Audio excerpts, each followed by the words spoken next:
Hi friends, welcome to my channel fiber tech with Sandeep Polishetty. ఈరోజు మన టాపిక్లో స్ప్లైసింగ్ మిషన్ మెయింటెనెన్స్ ఎలా చేయాలి అనే విషయం గురించి అయితే డిస్కస్ చేయబోతున్నాము.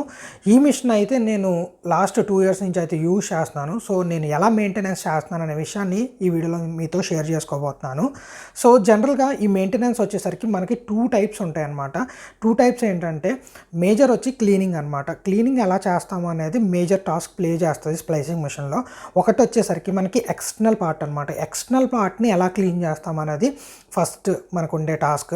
నెక్స్ట్ వచ్చేసరికి ఇంటర్నల్ క్లీనింగ్ అనమాట. ఎప్పుడైతే మనం విండ్ షీల్డ్ను ఓపెన్ చేస్తామో ఆ ఓపెన్ చేసిన లోపల మనకి ఎలక్ట్రోడ్స్ దగ్గర కావచ్చు, లేకపోతే లెన్స్ దగ్గర కావచ్చు, అంటే ఆ కెమెరాస్ మనం విజిబిలిటీ చూస్తాం కదా ఈ డిస్ప్లేలో, అక్కడ లోపల డస్ట్ ఫామ్ అయినప్పుడు దాన్ని ఎలా క్లీన్ చేసుకుంటామా అనేది మేజర్ ఇంపార్టెంట్ అనమాట. ఎందుకంటే ఈ లోపల డస్ట్ ఫామ్ అయినప్పుడు మనకి ఇక్కడ డిస్ప్లేలో మనకి ఆ లెన్స్ అనేది ప్రాపర్గా విజిబుల్ అవ్వదు అనమాట. సో ఆ ఫైబర్స్ కాంటాక్ట్ కానీ ఇవన్నీ కొంచెం ఎర్రర్స్ చూపించడం, ఈ ప్రాబ్లమ్స్ అయితే ఉంటాయి. సో ఎక్స్టర్నల్ క్లీనింగ్ వచ్చేసరికి నేను మేజర్గా చూపించాలనుకున్నది జస్ట్ దీనికోసం మనకైతే ఒక టిష్యూ అయితే కావాలి. టిష్యూ అండ్ మనకి ఫైబర్ని క్లీన్ చేసే ఐసోప్రోపిలీన్ ఆల్కహాల్ ఉంటుంది కదా, జస్ట్ దాన్ని మనం జస్ట్ ఇలా స్ప్రే చేసుకోండి. దీని మీద జస్ట్ స్ప్రే చేసుకొని జస్ట్ ఏంటంటే ఎక్స్టర్నల్ పార్ట్స్లో లైక్ డిస్ప్లే కావచ్చు, ఓకే, ఈ డిస్ప్లే మనం క్లీన్ చేసుకోవచ్చు. ఓకే, అండ్ అడిషనల్ వచ్చేసరికి మనం ఇక్కడ విండ్ షీల్డ్ కావచ్చు అండ్ ఈ సైడ్స్ గ్రూవ్స్లో కావచ్చు, ఎక్కడైనా మనకి డస్ట్ ఉంది అనిపించిన చోటల్లా మనం డస్ట్ అయితే క్లీన్ చేసుకోవచ్చు.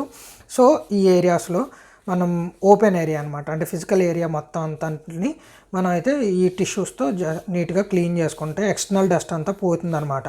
సో ఇది జనరల్గా నార్మల్గా ఎవరైతే మిషన్ యూజ్ చేసుకుంటున్నారో వాళ్ళు ఎక్స్టర్నల్ క్లీనింగ్ అనేది నార్మల్గా చేసుకోవచ్చు. సో టిష్యూ యూజ్ చేసుకొని లేదా క్లీనర్ యూజ్ చేసుకొని జస్ట్ ఇవి క్లీన్ చేసుకుంటారు. ద మేజర్ టాస్క్ వచ్చేసరికి ఏంటంటే ఇంటర్నల్ క్లీనింగ్ అనమాట. సో ఎప్పుడైతే ఈ విండ్షీల్డ్ ఓపెన్ చేస్తామో ఈ విండ్షీల్డ్ లోపల ఉన్న ఎలక్ట్రోడ్స్ ఏరియాలో మనం ఎలా క్లీన్ చేస్తాం అనేది మేజర్ టాస్క్. సో ఫస్ట్ దీనికోసం అయితే నేను మిషన్ అయితే ఆన్ చేస్తున్నాను. మిషన్ ఆన్ చేసిన తర్వాత మీకు లోపల ఇంటర్నల్గా చూపిస్తాను ఫస్ట్. సో ఇంటర్నల్గా చూసిన తర్వాత మనం ఎలా క్లీన్ చేస్తామన్నది చెప్తాను.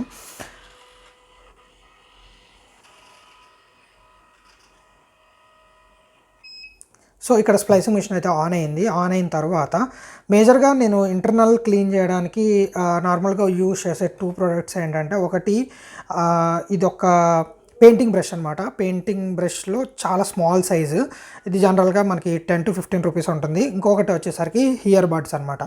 ఈ ఇయర్ బడ్స్ ఏంటంటే లెన్స్ని క్లీన్ చేయడానికి యూజ్ చేస్తాను ఇయర్ బడ్. ఇది ఒకటి వచ్చేసరికి ఏంటంటే గ్రూవ్స్ ఉంటాయి అనమాట.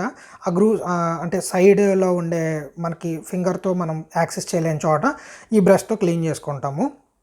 సో ఫస్ట్ ఇది ఆన్ చేసిన తర్వాత మనకి ఈ ఎడ్జెస్ ఉన్నాయి కదా, ఈ పార్ట్లో ఎక్కువ ఏంటంటే మనకి ఫైబర్ మనం ఎప్పుడైతే స్ట్రిప్పింగ్ చేస్తామో ఆ డస్ట్ అనేది ఇక్కడ ఫామ్ అవుద్ది అనమాట. సో ఈ చోట్ల మనం క్లీన్ చేసుకోవడానికి ఈ బ్రష్ అయితే చాలా హెల్ప్ అవుతుంది. జస్ట్ దీంతో నేను ఈ ఏరియాలో క్లీన్ చేస్తాను. అండ్ ఇక్కడ కావచ్చు, ఇక్కడ లోపల ఏమన్నా డస్ట్ ఫామ్ అయితే ఈ గ్రూవ్స్లో ఇక్కడ ఇలా క్లీన్ చేసుకోవచ్చు. సో ఇక్కడ కవర్ ఓపెనింగ్లో కావచ్చు. సో ఏంటంటే మనం పేపర్తో టిష్యూస్తో నార్మల్గా క్లీన్ చేయలేము.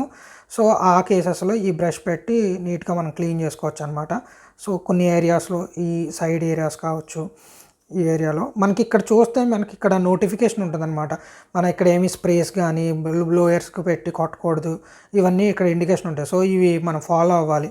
సో మనకి ఇక్కడ ఏంటంటే ఒక బ్లోయర్ పెడితే డైరెక్ట్గా డస్ట్ వెళ్ళిపోతుంది కదా అని ఒక బ్లోయర్ పెట్టి గట్టి కొట్టేయకూడదు. సో ఈ బ్రష్ పెట్టి జస్ట్ నీట్గా ఇలా క్లీన్ చేసుకోండి.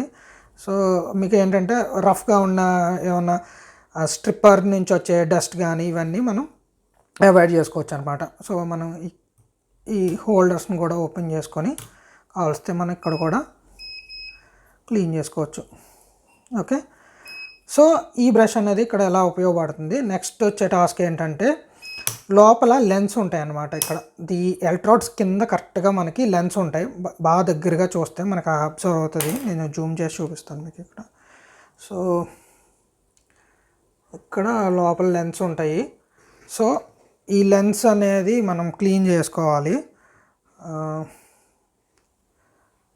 సో ఈ లెన్స్ క్లీన్ చేయాలి ఫస్ట్. యాక్చువల్గా ఏంటంటే ఇందులో నేను ఇంకొక విషయం చెప్పాలనుకునేది, ఈ ఎలక్ట్రోడ్స్ ఉన్నాయి కదా, ఈ రీప్లేసబుల్ ఎలక్ట్రోడ్స్ అనమాట.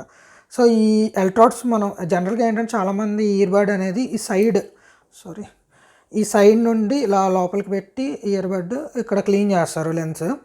జనరల్గా అయితే మనం ఏం చేయొచ్చు అంటే ఈ ఏదైతే ఎలక్ట్రోడ్స్ ఉన్నాయో ఈ ఎలక్ట్రోడ్స్ అనేవి రీప్లేసబుల్ ఎలక్ట్రోడ్స్ అనమాట.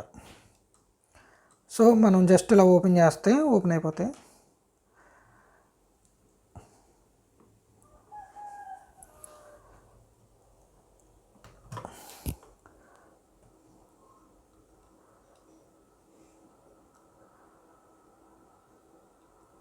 సో మనం చూస్తే ఎలక్ట్రోడ్ చూడండి, ఎలక్ట్రోడ్ ఓపెన్ అయిపోయింది. సో ఎలక్ట్రోడ్ చేంజ్ చేసుకోవడం కూడా సేమ్ ప్రొసీజర్ అనమాట. ఇలా ఓపెన్ చేసి మనం ఈ ఇయర్ బడ్ ఉంది కదా, ఈ ఇయర్ బడ్ తీసుకున్నాము. ఈ ఇయర్ బడ్ కొంచెం ఐసోప్రోపిలిన్ ఆల్కహాల్ కొంచెం స్ప్రే చేస్తున్నాను. స్ప్రే చేసిన తర్వాత ఏదైతే లెన్స్ ఉన్నాయో ఇక్కడ కింద ఈ లెన్స్ జస్ట్ ఇలా లోపల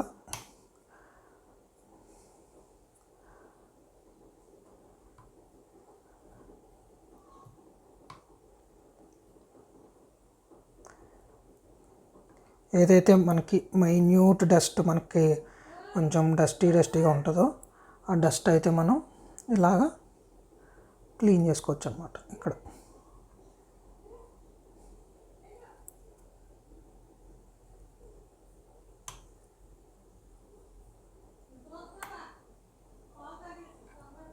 ఓకే, ఇక్కడ మనం ఇలా క్లీన్ చేసుకున్న తర్వాత మళ్ళీ మన ఎలక్ట్రోడ్స్ అయితే మనం ప్లేస్ చేసేసుకోవచ్చు. ఇక్కడ జస్ట్ ఇక్కడ ప్లేస్ చేసి జస్ట్ స్క్రూ అయితే టైట్నింగ్ చేసేసుకోండి.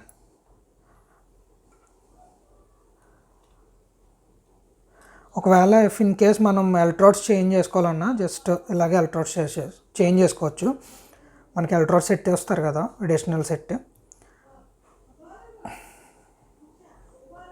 సో ఇలా అయితే మనం లెన్స్ అయితే మనం క్లీన్ చేసుకోవచ్చు.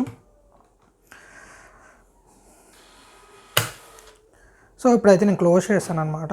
జస్ట్ మనం ఓపెన్ చేసుకున్నా మనకి ఇలా ఓపెన్ అవుతుంది అండ్ మనకి ఇక్కడ క్లీనింగ్ అనేది అయిపోతుంది. నెక్స్ట్ వచ్చేసి గ్రూవ్స్ అనమాట. ఇక్కడ ఉండే గ్రూవ్స్ని క్లీన్ చేసుకోవాలి. గ్రూవ్స్ జనరల్గా మనం ఇలా అన్న క్లీన్ చేసుకోవచ్చు. లేకపోతే మనం ఏం చేస్తారంటే ఫైబర్ ఉంటుంది కదా, ఆ ఫైబర్ని ఒక పార్ట్ ఇక్కడ తీసుకొచ్చి జస్ట్ ఆ గ్రూవ్స్లో ఏమన్నా అబ్స్ట్రక్ట్స్ ఉంటే జస్ట్ ఇలా పాస్ ఆన్ చేస్తారనమాట. సో అలా పాస్ ఆన్ చేసినా మనకి అక్కడ క్లీనింగ్ అయితే అయిపోతుంది. సో ఇలా అయితే మనం టోటల్ అయితే క్లీనింగ్ సెటప్ అయితే చేసుకోవచ్చు అనమాట స్ప్లైసింగ్ మిషన్లో. సో నెక్స్ట్ వచ్చేసరికి ఇంకొక మేజర్ ఇంపార్టెంట్ విషయం చెప్పాలనుకునేది ఏంటంటే జనరల్గా మిషన్ ఛార్జింగ్ అనమాట. ఇక్కడ మనకు పాయింట్స్ వస్తే ఇక్కడ మనకి 4 పాయింట్స్ ఉంటాయి ఇందులో స్ప్లైసింగ్ మిషన్లో. ఈ 4 పాయింట్స్లో మనం ఒక పాయింట్ తగ్గగానే ఛార్జింగ్ పెట్టకూడదు అనమాట. సో జనరల్గా ఏంటంటే మనకి ఇక్కడ 4 పాయింట్స్లో లాస్ట్ పాయింట్ వచ్చేసరికి 25% ఛార్జింగ్ ఉంటుంది ఇందులో. సో ఈ 25% వచ్చేటప్పుడు రెడ్ ఎప్పుడైతే బ్లింక్ అవుతుందో అప్పుడు ఛార్జింగ్ అయితే ప్లేస్ చేసుకోవాలి. అంతేగాని మనకి వర్క్ ఉంది కదా అని చెప్పి ప్రతి సింగిల్ పాయింట్కి మన ఛార్జింగ్ ఒక పాయింట్ డౌన్ అవ్వగానే ఛార్జింగ్ అయితే చేసుకోకూడదు. అండ్ మోర్ ఓవర్ మనకి ఎంత ఛార్జింగ్ ఎక్కింది అనేది మనకి మన మిషన్ అయితే బ్లూటూత్ కనెక్టివిటీ ఉంటుందన్నమాట. స్పైస్ ప్లస్ అని ఒక యాప్ ఉంటుంది, దీనికి ఫోన్కి కనెక్ట్ చేసుకొని మన ఛార్జింగ్ డీటెయిల్స్ కూడా అందులో చూసుకోవచ్చు. సో అందులో మనకి ఎంత ఛార్జింగ్ ఎక్కింది ఏంటి అన్నది మనకు క్లియర్గా కనిపిస్తుంది. సో అదైతే యూజ్ చేసుకోవచ్చు. ఓకే, నెక్స్ట్ వచ్చేసరికి ఏంటంటే జనరల్గా మనం ఒక స్ప్లైసింగ్ మిషన్ ఉంది. ఫర్ సపోజ్ ఒక స్ప్లైసింగ్ మిషన్నే మనం ఒక 1 వీక్ ఆర్ 10 డేస్ మనం యూజ్ చేయట్లేదంటే మనం ఎక్కడికో ఊరికి వెళ్ళాము. సో ఆ కేసెస్లో మనం దీన్ని ఎలా మెయింటైన్ చేసుకోవాలి, ఎలా భద్రపరచుకోవాలి అనే విషయాన్ని అయితే ఇంకోటి అర్థం చేసుకోవాలి. సో ఈ కేసులో మనం ఏం చేయాలంటే ఈ మిషన్లో బ్యాటరీ ఉంటుంది కదా, బ్యాటరీ అయితే రిమూవ్ చేసేయండి. ఒక 1 వీక్ నుంచి 10 డేస్ మనం ఉండము, సో మిషన్ అయితే పక్కన పెడుతున్నాము అని మీకు అనిపించింది అంటే మాత్రం ఖచ్చితంగా మనకి ఇక్కడ సైడ్ వచ్చేసరికి ఇక్కడ క్లాంప్ ఉంటుంది ఇక్కడ. సో ఇది తీసి బ్యాటరీ అయితే రిమూవ్ చేసేసుకోవచ్చు. సో ఈ బ్యాటరీ అయితే రిమూవ్ చేసేసి పక్కన పెట్టేసుకోండి మీ మిషన్లో.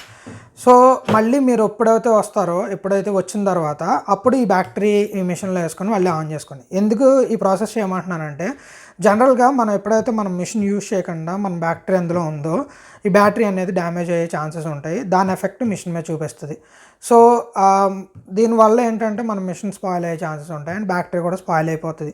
సో ఏంటంటే ఎక్కువ రోజులు లైక్ 1 వీక్ నుంచి 10 డేస్ మీరు మిషన్ యూజ్ చేయరు అన్న కేసులో మాత్రం ఈ బ్యాటరీ అయితే రిమూవ్ చేసేసుకోండి. మీరు ఎప్పుడైతే వస్తారో మళ్ళీ అప్పుడు బ్యాటరీ అయితే మళ్ళీ ప్లేస్ చేసుకుని లాక్ చేసి పెట్టుకోండి. సో మళ్ళీ అప్పుడు మీరు మిషన్ అయితే ఆన్ చేసుకుని యూజ్ చేసుకోవచ్చు. అండ్ ఇంకొకటి ఏంటంటే హీటర్ అనమాట. చాలామందికి హీటర్ కంప్లైంట్స్ అయితే ఎందుకు వస్తాయంటే, సో ఎప్పుడైతే మనం చాలా రోజులు మిషన్ యూజ్ చేసిన తర్వాత ఆ బ్యాటరీ ఎప్పుడైతే లోడ్ చేస్తామో, లోడ్ చేసిన తర్వాత మినిమల్ ఛార్జింగ్ ఉంటుంది. ఆ మినిమల్ ఛార్జింగ్లో హీటింగ్ చేసినప్పుడు ఏమవుతుందంటే హీటర్ ప్రాబ్లమ్స్ కూడా వచ్చే ఛాన్సెస్ ఉంటాయి. సో హీటర్ కూడా ప్రాబ్లం రాకుండా ఉండాలంటే కొన్ని జాగ్రత్తలు అయితే మనం పాటించాల్సి ఉంటుంది. ఓకే, లోపల ఈ క్లీనింగ్ కూడా జాగ్రత్తగా చూసుకోవాలన్నమాట. ఓకే, ఇప్పుడు డస్ట్ పడకుండా లేదా ఫైబర్ స్టిప్ చేసినప్పుడు ఆ వేస్ట్ డస్ట్ ఇందులో పడి ఆ హీట్ చేసినప్పుడు అవి కూడా మెల్ట్ అయిపోయి ఇలాంటి ఇష్యూస్ అయితే జరుగుతాయి. సో ఇందులోకి మాత్రం డస్ట్ వెళ్ళనివ్వకుండా మనం ప్రొటెక్ట్ చేసుకుంటూ ఉండాలి. ఓకే, సో ఇది ఫ్రెండ్స్ యాక్చువల్లీ నేను ప్రాసెస్ అయితే ఫాలో అయ్యేది మెయింటెనెన్స్ చేయడానికి. సో లాస్ట్ 2 years నుంచి అయితే నేను మిషన్ అయితే యూజ్ చేస్తున్నాను. సో నాకైతే ఇష్యూస్ ఏం లేవు. బట్ ఒకటి మనం అర్థం చేసుకోవాల్సింది ఏంటంటే మేజర్ థింగ్, మనం ఎక్కువ హీట్లో ఉన్నప్పుడు అంటే బయట మనం వర్క్ చేసినప్పుడు హెవీ హీటింగ్ కండిషన్స్లో మన మిషన్ని ఎక్స్పోజ్ చేసి వర్క్ చేసినప్పుడు మాత్రం ఖచ్చితంగా మనకి లాసెస్ ఎక్కువ చూపిస్తుంది. అండ్ కొంచెం మిషన్ కూడా హీట్కి ఏమవుద్దంటే వర్కింగ్ అనేది కొంచెం స్లో ఉంటుంది, కొంచెం ప్రాపర్గా ఉండదు అనమాట. అంటే నార్మల్ ఇదనే కాదు, ఏ మిషన్ అయినా కొంచెం హీట్ కండిషన్స్లో కానీ రెయినీ కండిషన్లో కానీ మనం కొంచెం జాగ్రత్తలు అయితే తీసుకోవాల్సి ఉంటుంది. హీట్ కండిషన్స్లో అయితే మాత్రం కొంచెం మనం గొడుగు పెట్టుకొని చేయడమో లేకపోతే ఇలాంటి కేసెస్లో మనం వర్క్ చేసుకోవాలి తప్పదు అన్న కేసులో. బట్ ఏంటంటే మ్యాక్స్ హీట్ కండిషన్స్లో అయితే మనం వర్క్ చేయడం అనేది అంత సజెస్టబుల్ కాదు నా ఒపీనియన్లో. సో మినిమం అంబ్రెల్లా అన్న మనం క్యారీ చేసినప్పుడు ఏమవుద్దంటే హెవీ హీట్ అనేది ఇది అబ్జర్వ్ చేసుకోకుండా కొంచెం నామినల్గా మనం వర్క్ అయితే చేసుకోవచ్చు అనమాట. ఓకే, అండ్ రైనీ సీజన్స్లో మామూలుగా మన కంపెనీ ప్రొఫైల్ మనం మిషన్ కొనేటప్పుడు ఏంటంటే డస్ట్ ప్రూఫ్ లేకపోతే రెయిన్ ప్రూఫ్ అని చెప్పి మనకి అడ్వర్టైజ్మెంట్ అయితే ఉంటుంది. బట్ అది చూపించారు కదా అని చెప్పి మనం వర్షంలో తడిపేయడం, డస్ట్లో వర్క్ చేసేయడం చేయకూడదు. కొంచెం మన జాగ్రత్త మనం తీసుకుంటే మిషన్కి వచ్చేసరికి లాంగ్ లైఫ్ ఉంటుంది అనమాట. So everything will comes with maintenance అనమాట. మనం ఎలా మెయింటైన్ చేస్తామన్న దాన్ని బట్టే దాని మిషన్ యొక్క లైఫ్ అనేది డిపెండ్ అయి ఉంటుంది. సో ఈ మిషన్ అనే కాదు, ఈ మిషన్ మీరు యూజ్ చేసినా కొంచెం మెయింటెనెన్స్ అయితే ప్రాపర్గా చేసుకోండి అనమాట. అంటే సో మనం ఏంటంటే ల్యాక్స్ పెట్టి కొంటాం కాబట్టి కొంచెం ఎక్కువ లైఫ్ ఎక్కువ రోజులు మనకి రావాలి కాబట్టి మన్నాలి కాబట్టి సో మనం మిషన్ అయితే చాలా జాగ్రత్తగా పర్ఫెక్ట్గా యూజ్ చేసుకోవాలి. సో ఇదైతే నేను ఫాలో అయ్యే మెయింటెనెన్స్ ప్రొసీజర్ అనమాట. సో అది మీకు హెల్ప్ అవుతుందని ఈ వీడియో అయితే రికార్డ్ చేస్తున్నాను. ఇప్పుడు దాకా మన ఛానల్ ఎవరైతే సబ్స్క్రైబ్ చేసుకోలేదో ప్లీజ్ సబ్స్క్రైబ్ చేసుకోండి. అండ్ ఈ వీడియో మీకు నచ్చితే ఖచ్చితంగా లైక్ చేయండి. మీకు ఏమైనా డౌట్స్ ఉంటే కింద కామెంట్ సెక్షన్లో కామెంట్ చేయండి. సబ్స్క్రైబ్ చేసుకుంటేనే నాకు నా వీడియోస్ మీకు నచ్చి కొంచెం ఎక్కువ మందికి రీచ్ అవుతుంది. సో ఎక్కువ మందికి రీచ్ అయింది అంటే ఇంకా ఎక్కువ మోటివేషన్ కలుగుద్ది నాకు. సో ఎక్కువ వీడియోస్ చేయడానికి స్కోప్ ఉంటుంది. సో ఓకే ఫ్రెండ్స్, ఇది మీకు హెల్ప్ అవుతుందని ఆశిస్తున్నాను. And thank you so much.